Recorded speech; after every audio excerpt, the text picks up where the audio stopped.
Hi friends, welcome back to my channel. ఇది ముఖ దర్శనం అండి సాయిబాబా గారిది. ఎక్కడ అనుకుంటున్నారు? షిరిడీలో.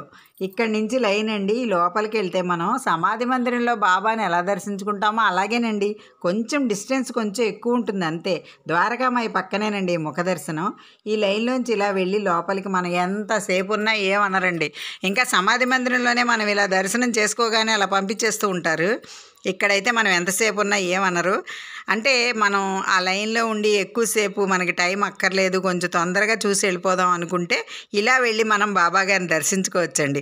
ఈ ముఖ దర్శనం అయితే అసలు చాలా బాగుందండి. చాలా తొందరగా అయిపోతుంది. బాబాని చక్కగా చూడొచ్చు అనమాట. సమాధి మందిరంలో బాబాయేనండి. అయితే బయటికి రాగానే ఈ బ్యాగులు కనిపించాయండి నాకు, మేము దర్శనం చేసుకున్నాక. ఇవి కూడా మీకు చూపిద్దామని చెప్పని ఇవన్నీ చూపిస్తున్నానండి. మీకు ఈ వీడియో నచ్చిందా అండి? నచ్చితే లైక్ చేయండి, షేర్ చేయండి. మరిన్ని వీడియోస్ కోసం నా ఛానల్ సబ్స్క్రైబ్ చేయండి. Thank you.